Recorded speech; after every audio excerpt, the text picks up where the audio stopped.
House to Home, presented by Remax Diamond Realty. Half a day, everybody, and happy holidays. Okay, just a little pro tip for all of you looking to get into journalism.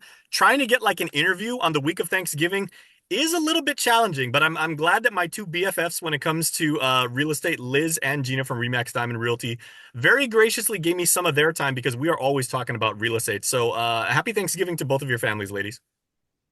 Happy Happy Thanksgiving to Thanksgiving to you you. and to our community, of course. Absolutely. Okay. Yeah. And it was from our community that we got today's topic because somebody approached me when I was in the food court the other day. And they were asking, I love the show. And you guys always talk about, like getting good value for your property, whether it's land, whether it's already developed, a structure. But can you talk about and ask the two girls about if at the very least maintaining the value of your property, but hopefully improving on it as time goes on, because most people would think that, okay, well, value depreciates, like as a function of time. But how can you actually like make sure that your property maintains its value? There are certain things that you can control, obviously, Gina, but you can't control the market. But what is under our control?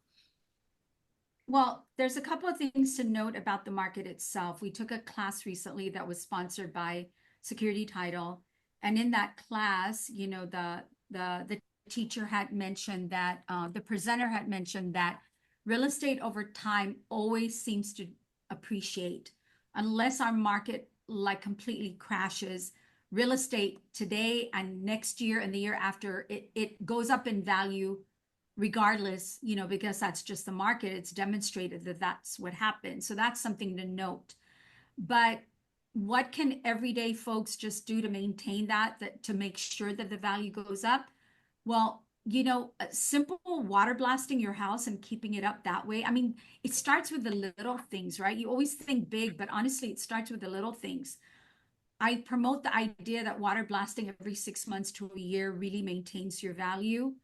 And if you've waited too long, or if you had bad paint to begin with, and that's already, not looking very good, then keep your house painted and in good condition that way. Now, Gina, Because is that that purely alone for will cosmetic appeal, or is yeah. it also because of the environmental concern? Because obviously you don't want, like mold growing on your structure, or a combination Well, of the two. it's a combination of the two. It's cosmetic and it also maintains the property, and value is in the eye of the beholder. So let's say we're talking appraisal. When the appraiser shows up and your house looks like it needs water blasting and the paint is in bad shape, that is going to affect the value. So yeah, it's both. Okay, Liz, what are some of your tips about like okay, so taking care of making sure the paint job is good. Obviously you want to take care of the surroundings, the foliage and everything like that. But what is under our control to actually like Well, keep the value high? what Gina is talking about too is curb appeal. When people drive up, how the appeal of how your house is laid out, the gardening, the paint job, the water blasting, and if that's maintained. But it also falls through the interior.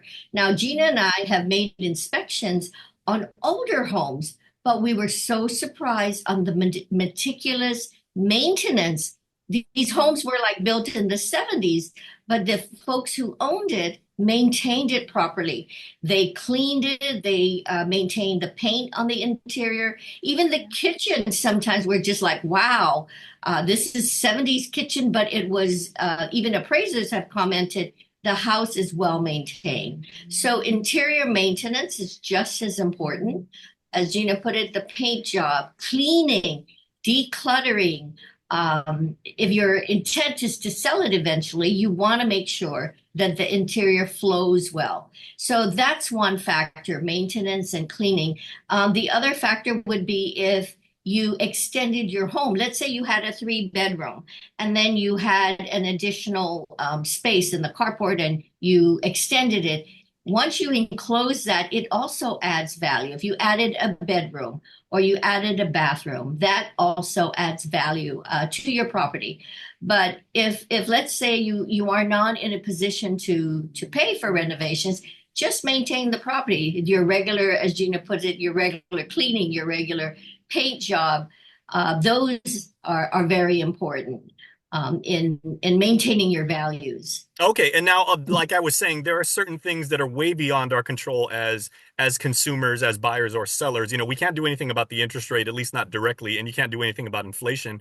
But Gina, what can we do about, maintaining the environment as far as, not having neighbors that might be up to, some unsavory activity or, I mean, God forbid, because we've got enough illegal dumps here. If people start depositing, junk cars, Pampers, like biohazard like waste around your place, that is going to kill the value of your property, right? Well, you know what, Jason, that's a really touchy subject Mm. because so we run into this situation all the time, and this is the only advice I could give. If you don't own real estate yet and you're looking and you are purchasing a piece of property where it's obvious the neighbors are not keeping the place tidy, all I can say is you can spend $10,000 a year maintaining your place and maintaining your curb appeal, but you're not going to be able to change your neighbors. And to some degree, I mean, Liz and I have both tried in listings that we have to talk to the neighbors about cleanup. And when that has failed, we've gone to the mayor's office and have said, hey, mayor, is there anything you could do about this basically dump site that is adjacent to this person's property and they really need to sell? And most of the time, I would say 90% of the time, what we are told is that, well, it's their home, their castle, and if they want to keep it that way, there's not much, the mayor can do about it for whatever village. And I've tried this in a couple of villages, and that's pretty much what I get is that go ahead, go back, Gina, and talk to them. But, I mean, it is their castle. They get to keep it the way they want to. So this is a warning. You have the right to maintain your property. Unfortunately, I have not come across a solid plan for how to get your neighbor to clean up unless you're related to them and you're willing to do that. I mean, you could use a tomorrow guilt trip. That always works. I don't know. These days, guilt trips don't seem to work as well as they used to, Okay. at least in my opinion. Okay, well, Liz, on a serious note, though, this is why the whole concept of the homeowners association in like private residential communities was created. Am I correct? Because they do this to kind of like maintain a baseline standard for cleanliness, for safety. Right, but there are certain neighborhoods who do have active HOAs, homeowner associations. And in an active homeowner associations, there's usually fees associated with maintaining the common areas. Sometimes they allow for cleaning, that they will clean the front yard and then the owner would be responsible for the back area. But there are only a few out there like Paris Acres, Paradise Estates. There are a number of them who do have HOAs, and they do cite you if you have junk piled in the front or you painted your door orange and it was not in conformance with the homeowners association.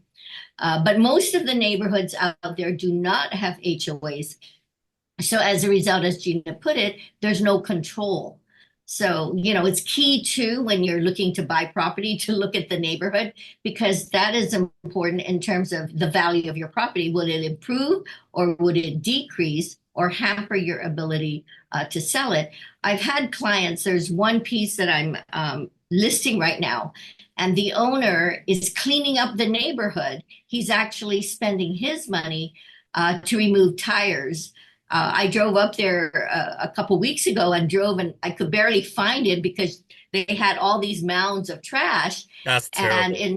Yes, and people just continue to dump because it was an area that was not developed, and now it's starting to develop. But what hampers the ability to sell it is the piles of trash, junk, tires, vehicles. So right now he's cleaning it because he wants to sell his property. Unfortunately, it's costing him quite a bit of money to do that. Luckily, he has the ability and the financial strength to do that. But in doing so, we'll be able to move that property for him. Okay, Gina, what about, because Liz touched on, and I think very effectively so, she said, like, if you want to actually add an outside kitchen, or, so many of us Guamanians always do the extension thing, and you're actually expanding the square footage of your actual of the domicile, right? What if you do something like, like planting a tree or, putting playground equipment on the outside and everything? Does that have a substantial effect? Playground equipment, I'm not so sure about, but definitely landscaping and maintaining landscaping is an absolute, enhancement to your property. It really does add value. I sold a place off Chalan Famha that, and it was he planted a lot of vegetation around his home, and the house wasn't fenced, but the way he even cleared a little bit of the side yard that didn't belong to him. He got the owner's permission and he kept it cleared. And then he planted a lot of just plants that are indigenous to Guam. So he didn't go buy things. He just like promoted the growth that was already there and kept it clean and beautiful. And I'm telling you, part of the reason that the home sold so quickly and at such a good price was his garden. I think everyone who looked at it were stayed outside in the garden longer than they stayed inside in the home. So yeah, absolutely. But I want to touch on the idea of, the junk and the pollution that we have going on in our island. It shouldn't be on individual homeowners to be responsible to drive around and clean up this garbage. We do, the sad part about this is we have laws here. And even if you are the king of your castle, there are laws about trash and dumping and environmental issue. EPA is so great about environmental issue, except if you've got like 50 vehicles parked in front of your home that are all abandoned. I'm promoting the idea that needs to be regulated. The laws need to be enforced, and our agencies need to regulate the enforcement of these laws and promote the idea. Because, even if you're not selling, what if you just want to live in a great neighborhood and let your kids play outside and just not have to worry about oil spills and pollutions getting into our environment? We're so worried about poop getting into the soil, which is natural, but we're okay with abandoned vehicles. I've got a property in Agate where there's I don't know who's been dumping there, but we found vending machines, 300 tires, a boat, refrigerators. Someone has obviously dumped on this property. And okay, yeah, like animal excrement. I'm choosing my words carefully. That's going to biodegrade, but jagged yeah. rust is unsightly and dangerous, and that kind of stuff doesn't break down. Yeah, so That's I promote the idea that this Thanksgiving and for the next new year, why don't we all just really promote the idea that your neighbor does have a responsibility to you and they really should clean up.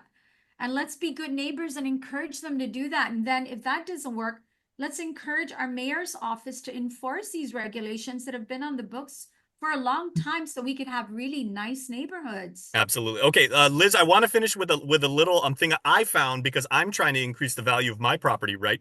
I want to ask you guys if you know if this myth is true because it worked for me, right? There was always like this little like urban myth or legend or life hack and everything that if and Gina was mentioning like dog poop, right? If you don't want dogs to do their business in your yard, you can take like a Gatorade bottle or something like that, take the wrapper off so it's completely clear, or a glass bottle, fill it about halfway up and place um multiple of those glass bottles throughout your yard. I actually learned this from Auntie Hope Cristobal when she used to live up the street from me. And you actually put them there, and the dogs actually see a reflection, but they can't tell it's them because their eyesight isn't good, and they don't go in your yard. That worked for me. Have you guys ever heard about that? I've seen it. I've actually seen neighborhoods that do it, and I would wonder. And someone did say that was what they were doing, but I didn't know about the effectiveness of that method. So if you're attesting to that method, the only problem I think with that is depending on what you're using, it's unsightly. It doesn't go with the curb appeal. So if you're utilizing something nice enough to make it blend in with your environment, that might work. And that's what one of my friends was saying. He was like, those bottles are really unsightly in your yard. I was like, I'll take a bunch of bottles over dog crap. Okay, I think you know what? would. I've seen it, like Liz, I've seen it. And I'm actually going to try it in my yard. So neighbors, I'm sorry, but give me a few days. I'm going to put those bottles out there and see what happens. You know Yeah, what? but That's gonna be a house to homes Thanksgiving gift to everybody or early Christmas present. If we can actually prove scientifically that this does work, happy holidays, everybody. yeah, but we got to find some nice looking bottles to make it look appealing. Hey, make it work for you. Be creative with it and everything like that. I'll think about that. Wine bottles. I have lots of wine bottles. There you go. Okay, well, ladies, once again, we wish the happiest of holiday greetings and blessings and happy Thanksgiving to you and your families. You guys do so much for the community, both of your families and all you folks at the Children's Ark and everything. God bless the both of you and God bless Remax Diamond Realty Guam. Thank Thank you you. so much, Jace. All right, happy holidays. House to Home, presented by Remax Diamond Realty.